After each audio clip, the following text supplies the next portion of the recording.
Don and Steve plus you today, and Dr. George Barna. He is the Director of Research at the Cultural Research Center in Arizona Christian University. And I felt like we had a dangling participle last time we spoke. Now we'll talk about popsicles, or we'll talk about this research that you've put together for us in these trends that are likely to emerge in 2025. Now, before on the show, Dr. Barna, we talked about 5 trends that were faith related. Now we want to look at 7 trends that are just kind of in the large social scene that are happening, and we're going to see these increase. So we'll start with rethinking college education. I've been kind of waiting on this one. I'm not a researcher. I know this shocks you. Not a statistician. I do Dawn Ray math. I will say, scary. I have seen this coming. I really have. Whether it was you can get college education that's being paid for through tax dollars, through what's the word? We used to call them junior colleges. That's not it anymore. I'm showing my age. Community college. Community college. Thank you. All of a sudden, JUCO would only come out of my brain. So community college. So there's that. But there are also some other changes coming. What do the statistics tell us? Well, there are a lot of other patterns that we're seeing disassemble and reassemble in our culture that are going to help facilitate this rethinking of college education. One of which is, with Mr. Trump in office now, what we're going to have is a national economy that gets reshaped in a significant manner. I think what we're going to be experiencing is a lot more manufacturing being done on American soil. And so that's going to call for a very different kind of labor force than we've been moving towards in the last 10 years, last 15 years, however long it's been. And so a college education isn't necessarily going to be required for that. But tech school, that'll grow. Trade schools, those will grow. And you're going to see a number of state universities suffering and struggling because of the nature of their faculty and the fact that increasingly the curtain's being drawn back and we're seeing, oh my gosh, these are out and out Marxists, communists, socialists, and that's what they're promoting in their classrooms, and they're requiring this of their students. These are atheists, these are pagans, these are, people who don't believe the same things that we do, and our kids are being indoctrinated with this nonsense. So a lot of parents are waking up and saying, look, it's ridiculously expensive. And so I don't know that it's going to be worth the investment. But then when I look at what it's doing to the mind and the soul of my child, it's rotting them. And so I don't want them exposed to that. Will we, see this come back at some point? Yeah, maybe. There will be a rebalancing of things 5 to 10 years from now. But I think over the next number of years, we're going to see a lot of parents and a lot of high school graduates saying, yeah, college isn't the way I want to go. There was something I saw in the news just very recently, maybe it was earlier today, about how military recruitment is starting to skyrocket under Mr. Trump because the military is being reshaped. And so that, again, is going to take away a number of students that maybe would have wound up in college because they didn't know what else to do. So it's going to be an interesting time in terms of higher education. Yeah, I think that's so fascinating to think about what that is going to do. But one thing that we have seen happening for a number of years, and it looks like you're saying you think it's just going to get maybe exponentially worse, is that a lot of our young people are going to continue to deal with mental health issues, and we're heading towards a pretty crazy mental health crisis. We're already in it, and as we look ahead, I think the only thing we can reasonably project is that it's going to get bigger before it gets smaller. And part of the reason for that is that we have a tendency, at least the way I interpret the research, to deal with symptoms of mental health issues rather than dealing with the causes of those mental health issues. And one of the things that I've talked about over the past year or two is that if you look at what's causing a lot of the anxiety and the depression and the suicidal thoughts and some of the other kinds of mental health problems, is bad worldview.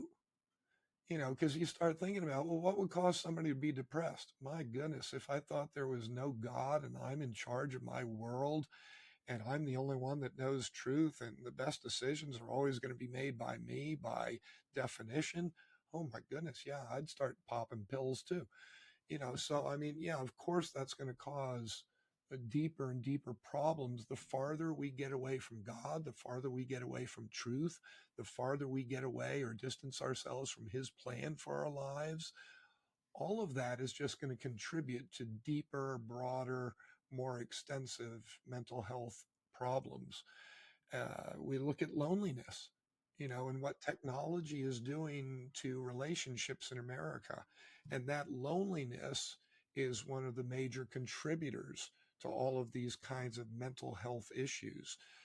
Traditionally, what's happened is when people struggled with these types of things, they turned to their friends, they turned to their circle of influencers. Well, what we're hearing today in our research is that larger numbers of people say they don't really have any close friends. Larger numbers of people are saying that when they look at their circle of friends, it tends to have 80 to 100% turnover in a very short period of time, which means that you don't even have the opportunity to build up that reservoir of knowledge with the other person where they really understand you, really get you, really can care deeply about you, really can show the kind of compassion that you need to get from those close friends. So that's contributing to our mental health issues. And, again, with syncretism growing and biblical theism, biblical theology on the decline, yeah, it's going to be tough for the next few years. Mm. That it's heart-wrenching because you see other people, you want to care for them. We're instructed by the Lord Jesus. We are to love one another. This is how you will know or be known as my disciples. And yet what the data is showing, Dr. Barna, is we're not doing that. Our friendships are not deep. They don't have longevity. And we are seeing that mental health crisis escalate. There is an answer. Like you said, we can go back. And I hope that if you are hearing this podcast, that you'll find the other podcast with Dr. Barna on it and look at the answers, because we talked about some of the struggles in our faith community, and get a hold of what the Lord would call us to individually. And then there's the season of life that some of us are in or closer to being in, and that would be senior living. I have told Ben, my husband, we're going to check into assisted living about this time next year. I think it sounds like a great idea. Of course, the one I want to go to, I'm not going to be able to afford. So there is that. But I mean, this is a whole thing too. We're living longer. Medical technology is helping us do that, maybe health and taking care of our bodies better. But this is going to play into the whole equation as well. Yeah, and what intrigued me, Don, about the research on the senior life has to do with baby boomers, because we've always thought of them as, such a vibrant part of active America. And if you wanted to understand what was going on in America, if you only knew what boomers were doing, at least you got a pretty good part of the picture. Well, that's changing now. I mean, if you think about it, all boomers are in their 60s and 70s. And so that's changing things very significantly. As we're looking at it, what we're projecting is that boomers, as they've done in every phase of their life, from their teens through their early adult years, through their midlife years, and now in their later years, they're going to redefine what it means to be in that phase of life. And we can see a lot of that already emerging in terms of things like boomers taking their hobbies and turning them into small businesses, because boomers were the ultimate entrepreneurial generation. And so they're going to continue that, even though they're not as money focused in their later years. they still have that desire to create and innovate and make things happen. We're going to see it in terms of how they deal with all the new technologies that are emerging. They are not up for having that kind of fast-paced life that they always had. They just can't sustain it. And so one of the things we'll see is boomers redefining some of these new technologies that are come out to fit within kind of a slower, more laid back, more comfortable kind of lifestyle. We're going to see that, uh, as you were talking about, in terms of healthcare, medical care, they're very displeased with what's out there right now. And they're not a group that's used to sitting back and saying, yeah, hit me again. They're probably going to stand up and say, take this. And they're going to demand solutions and different approaches. So there are going to be new models of assisted living, maybe some that you and I can afford. Uh, you know, we're we're going to see new kinds of sports. We saw this in the last 2 or 3 years. Pickleball. Where did that come from? What the heck is that? But it's caught on, and that's a thing that boomers really made a special opportunity for people in their stage of life.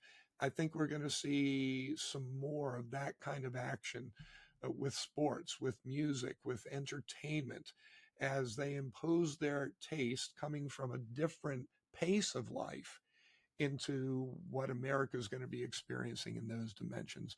So, you've got all of that. And at the same time, we'll also see, I think, African Americans who are in their later years in particular stepping up and say, hey, what about us?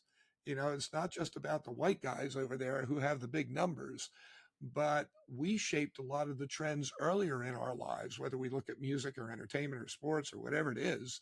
And we want to continue doing that because we have a different way of thinking, a different way of experiencing the world around us.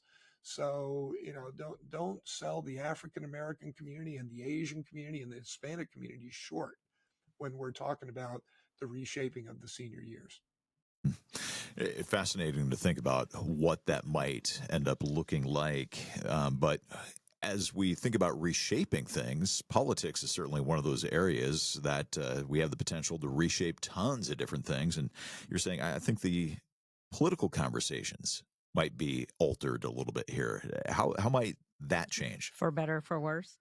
Yeah, and probably a little of both. I mean, one of the most important things that I would point to is that for decades now, maybe 3 decades, we've been grinding away on the same issues.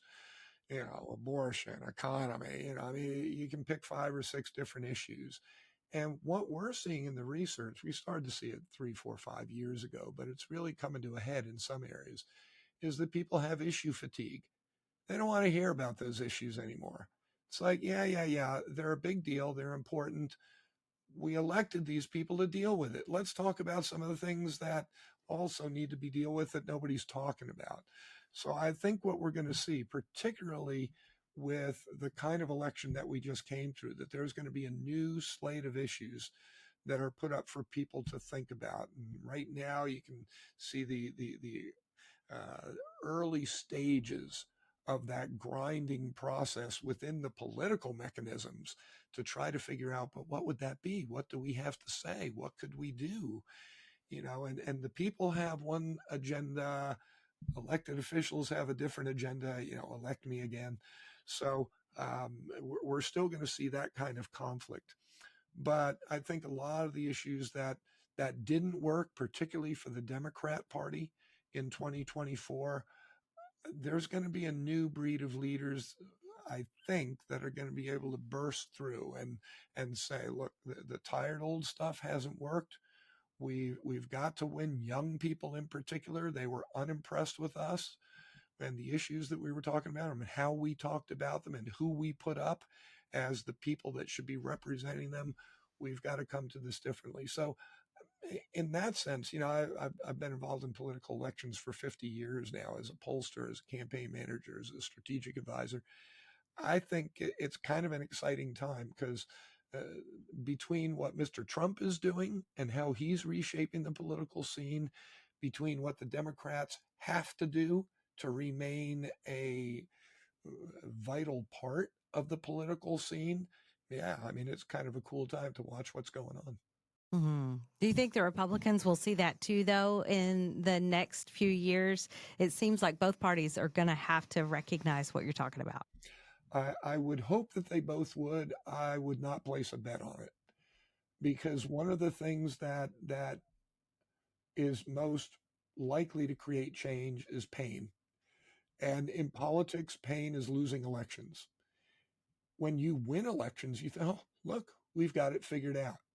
And so as you look at the parties that are successful, the candidates that are successful, usually they're not terribly open to changing what got them to where they are. And usually that's what'll wind up taking them down. But they don't tend to see it that way. Sure. Speaking of pain, you think that public schools are going to be suffering a little bit, maybe experiencing a little bit of pain? They're going to experience pain in a lot of different areas. Funding is one of those areas. Student enrollment is another of those areas. We know already that they're lacking enough qualified teachers. And as parents continue to demand more information about the quality of public school education, that's going to be a pressure point for the public schools. The unions are going to be under a lot of pressure to do some things very differently than they've ever done and to do some things they've never done. So you put all of that together, as well as looking at the scores of student performance, and those continue to decline, particularly when you put them in the context of how are students in other nations doing. And what we've got are nations that traditionally we have, kind of laughed at and said they're not even players. Some of those are surpassing us now in terms of what their students know and can do and how they're taking it into the marketplace and what that's going to mean for the long-term economic health of the nation in terms of innovation, in terms of corporate development. This is a time when America's got to step it up educationally because we are losing ground. hmm Oh, we are. We're losing the battle there. We're losing the battle in the family as well. And I know we've seen the restructuring of the family for a long time. I mean, I can remember Dr. James Dobson years ago saying, "Hey, everybody wake up. Like, we need to talk about it." No wonder they put focus on the family together. And we're this many years, decades later. And the only thing we've really seen is the trend continually going downhill. What is the restructuring of the family going to look like that's different from what we're seeing now? Well, there are going to be some dramatic implications of the fact that the primary parenting approach now is outsourcing. When you think you love your kids so much that the best thing you can do is not spend your time and energy and wisdom with them, but rent an expert to come in and to coach them, to mentor them, to teach them, to do everything that needs to be done, whether it's in sports or music or academics or healthcare, whatever it may be. We're seeing that more parents are busier than ever and saying something's got to give. And their perspective is, well, I think it's important that I make the money, and what I'm going to do is spend that money on my kids. But the way I'm going to do that is by renting experts. That's what I call outsourced parenting. And there are an abundance of psychological and sociological studies that show when kids don't get ample time and love from their parents, they suffer no matter who the experts are that the parents rent. And that's unfortunately the direction that America is moving in. And so there's some very nasty, unfortunate implications of that for the long term health of our upcoming young adult generation. So that's got to change. And one of the things that's likely to continue to build is a distaste in the mouth of young adults for having children and for getting married. What we're raising is a generation, two generations really, of serial cohabitors, people who, because they don't have a biblical worldview, they believe that, love is what I make it, how I define it. And so, I'm going to live with the person I love today. Now, I may not love them a year from now, but that's okay. I'll find someone else I'll love, and then I'll live with them. Maybe that'll last 3 or 4 years. And, if that doesn't work, I'll find someone else. That's that serial cohabitation mentality. And it's anathema given what God teaches us in his word. But when they don't believe that God's word is truth, that it's real, that it's relevant, that it's helpful, that it's valuable, because they're not seeing Christians who are modeling that for them, well, and their parents in many cases aren't even modeling it for them. It kind of makes sense that they would say, yeah, marriage, nah, great for the history books, not so great for the future. Children, yeah, I'm pretty good with my dog. I love my cats. I've got some great, beautiful fish. And that's taken the place of traditional biblical family. All of that is going to reap dramatic consequences for our culture in terms of smaller populations, less interactive populations, social institutions not having the inertia that they need to continue to be the kind of powerful, valuable builders of life that they've been in the past. So yeah, I mean that's a big deal. Oh, it's absolutely huge. And you think about all those Huge things deal. that have contributed to that change. You've nailed a bunch of those already. But media certainly probably has played a significant role in that as well. I remember, when I was, in my early 20s and 30s and whatever, people talking about, well, the TV show Friends and is going to change all that. And just the It did. effect of media, right? It did. It did. I mean, the effect of media changing the way that we think, those messages continually being paraded in front of us, it's going to rewire things. And so media is continuing to evolve and continuing to change. We're still getting a lot of stuff off screens, but how do you think the media universe might be changing? Well, one of the great things that's happened in the last two election cycles, last 6 to 8 years, is that people have become so disturbed by what's in the media that they've said there's got to be an alternative. And so they've been searching and they've been discovering and they've been experimenting. And what we've got now is a situation where most people no longer have a particular medium. That's their medium, their sole medium for getting the kind of information or the kind of entertainment or the kind of experience that they want. What we're finding is that more and more people are blending together different kinds of platforms. So maybe it's traditional TV with streaming TV, with podcasts, with a little radio, some streamed music thrown in, and, personal video games, and, all these different things and many more that they're trying to figure out how can I put together a media puzzle that gives me a picture of reality that works for me. Now, what that's doing is it's tearing apart audiences that media that have been around for a while have had. So they no longer have as big an audience. They no longer have as discernible or understandable an audience from a demographic point of view. They have different types of audiences from a worldview point of view. And so they're struggling to figure out, hey, who are we in the midst of this new media universe? Who do we want to be? How can we get there?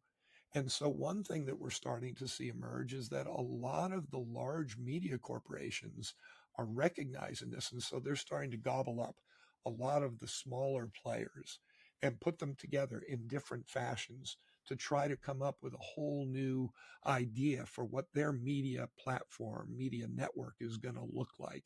It's not going to be what it was in the past because people aren't buying it. And so they've got to have a different approach. And so that's it. But one of the things that in turn is doing is creating completely new echo chambers. What happens is we tend to look for media that has our sound, has our look, has our people, our message. And those echo chambers are changing dramatically because of the replatforming of the media universe. And so that's causing trembles and trembling within political circles, especially because they love to control those echo chambers. Now they can't even figure out what they are. And so there's a lot of reconfiguring that's taken place in the political world of how are we going to communicate with people? How are we going to win them to our perspectives? How are we going to get them to vote for us? How are we going to get them to give us money? All the things that, the political world wants done. So it's very interesting. It's creating some isolation, some conflict, some division, a lot of confusion. And it's going to take a few years. I don't know how many years, but it's going to take years to shake out, at the same time that the technology world keeps bringing out new approaches, which then throws the whole thing back into conflict and turbulence. And they're saying, in the media world, gee, we just thought we had this figured out. And there's now this new technology that throws that out the window. We kind of got to start over again. So turbulence is kind of the expression of the year for the media universe.